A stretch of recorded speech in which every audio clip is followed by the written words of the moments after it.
BJP सरकार ने राजीव गांधी युवा मित्र जो योजना चल रही थी उसको बंद करने का फैसला किया है। अब तमाम युवा हैं जो बेरोजगार हो गए हैं। गहलोत सरकार में योजना चल रही थी, इसको लेकर हम बात करेंगे। विधायक रफीक खान जी जो आदर्श नगर से विधायक हैं, सर क्या कुछ कहना है इस पर? देखिए, जब जब देश में बीजेपी आई है, जिस जिस स्टेट में, तो बेरोजगारी बढ़ी है, इसमें कोई दो राय नहीं है। और ये ऐसा डिसीजन है, हम भी सरकार में आए, हमने भी सरकार बनाई, हमने ऐसा कोई काम नहीं किया कि इनके द्वारा किसी दिए गए किसी एम्प्लॉयमेंट को कैंसिल कर दिया हो या इनकी स्कीम्स को कैंसिल कर दी हो। ये प्रेसिडेंस रहा है कि इन्होंने जब जब इनकी सरकार आई, इन्होंने कांग्रेस के डेवलप हुए कार्यकलापों को कार्यक्रम को इन्होंने बंद किया है। ये चिरंजीवी के बारे में सवालिया निशान उठा रहे हैं। अभी तक इन्होंने हालांकि बंद करने की कोई घोषणा नहीं की, लेकिन बहुत सारी स्कीम है जो ये चाह रहे हैं कि ये नहीं चले। तो हमने जो हमारे टेन्योर में जो योजनाएं चली है, वो योजनाएं ऐसी योजनाएं जो आम आदमी को फ़ायदा दे सकती है। आप ये समझो कि सोशल वेलफेयर की स्कीम है, हमारे यहाँ एक्टिव है। 1 करोड़ लोगों को हम सोशल वेलफेयर स्कीम से लाभान्वित करते हैं। 7.5 करोड़ की आबादी है राजस्थान की, 25 करोड़ की आबादी यूपी की है, वहाँ 84 लाख को देते हैं। हम 1 करोड़ लोगों को लाभान्वित करते हैं। तो इनका नज़रिया आम आदमी को फ़ायदा देने का नहीं है, इनका नज़रिया है कॉरपोरेट घराने को फ़ायदा देने का, बड़े आदमियों को फ़ायदा देने का, पैसे वालों को फ़ायदा देने का नज़रिया है।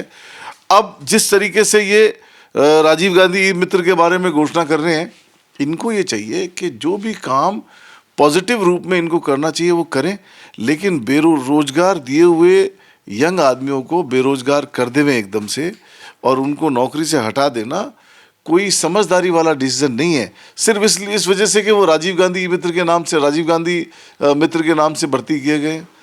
तो ये इनको आम आदमी के बारे में सोचना पड़ेगा, नहीं तो इनको घमंड नहीं करना चाहिए। 2% से भी कम मतों का डिफरेंस है राजस्थान के अंदर, और सामने आने वाले समय में लोकसभा चुनाव सिर पे हैं।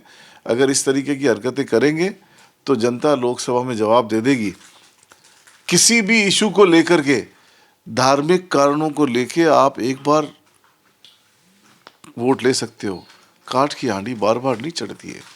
हवा फैला सकते हो, हवा के आधार पे वोट ले सकते हो, लेकिन देश के अंदर इतिहास रहा है, जब भी देश के अंदर सांप्रदायिक ताकतों की वजह से और सांप्रदायिक ताकतें हावी हुई है, देश की जनता ने नकार दिया है।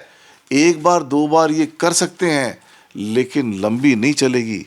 लंबी तो जो आदमी सर्वधर्म को सब लोगों को साथ लेके चलेगा, वही हिंदुस्तान की धरती पे राज कर पाया और वही राज करेगा।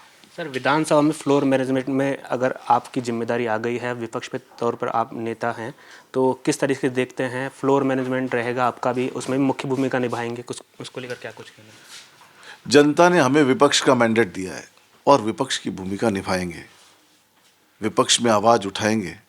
हालांकि बीजेपी का नज़रिया विपक्ष को सुनने का नहीं है। ये पक्ष को ही नहीं सुनते हैं तो विपक्ष को कहाँ से सुनेंगे।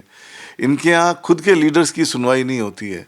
जिस तरीके से राजस्थान में मुख्यमंत्री का चयन हुआ है, जिस तरीके से उप मुख्यमंत्रियों का चयन हुआ है, उससे लगता नहीं है कि बीजेपी के अंदर डेमोक्रेसी है। लेकिन हम लोकतंत्र में विश्वास रखते हैं। राजस्थान की जनता ने हमें विपक्ष का मैंडेट दिया है और हम विपक्ष की भूमिका निभाएंगे, और जो बात जनता के हितों की होगी वो उठाएंगे। अगर राजीव गांधी मित्र योजना में इन्होंने भर्ती को कैंसिल कर दिया, उसकी आवाज़ भी उठाएंगे, और अगर दूसरी स्कीमों को ये बंद करेंगे तो उनकी आवाज़ भी उठाएंगे। आम आदमी को कैसे फ़ायदा पहुँचे, इसका ज़रूर हम काम राजस्थान के अंदर करेंगे। आम आदमियों से जुड़े हुए मुद्दों को उठाएंगे। एक अंतिम सवाल है, 2000 लोकसभा चुनाव आने वाले 2024 में इंडिया गठबंधन पूरी तैयारी कर रहा है, क्या कुछ देखते हैं, कैसी तैयारी रहेगी राजस्थान में भी? इंडिया गठबंधन में 5 आदमियों की कमेटी बनी है। मुकुल वासनिक जी हैं, मुख्यमंत्री अशोक गहलोत जी हैं, मोहन प्रकाश जी हैं, और हमारे बड़े लीडर्स हैं, सलमान खुर्शीद साहब हैं। तो मुझे पूरा विश्वास है कि हम सब जो हमारे लाइक माइंडेड लोग हैं पूरे देश के अंदर, अगर आप किसी भी पॉलिटिकल पार्टी को उठा के देखोगे, इवन बीजेपी को भी उठा के देखोगे, तो उसमें बहुत से लीडर ऐसे हैं जो कांग्रेस से ही मूलतः कांग्रेस की पृष्ठभूमि से गए हैं। कोई डर के चला जाता है, कोई ईडी से डर जाता है, कोई इनकम टैक्स से डर जाता है, कोई शॉर्ट साइटेडनेस होने की वजह से चला जाता है। तो जो भी हमारे लाइक माइंडेड और हमारे देश के अंदर सांप्रदायिक ताकतों से लड़ना चाहते हैं, सेकुलरिज्म की राजनीति करना चाहते हैं, वो सब मिलकर के हम चुनाव लड़ेंगे।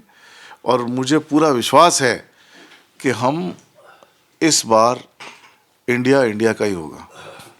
ये थे हमारे साथ विधायक रफीक खान जी। इन्होंने तमाम मुद्दों पर बातचीत की। कैमरा पर्सन वीनू के साथ मैं हेमंत शर्मा, जयपुर।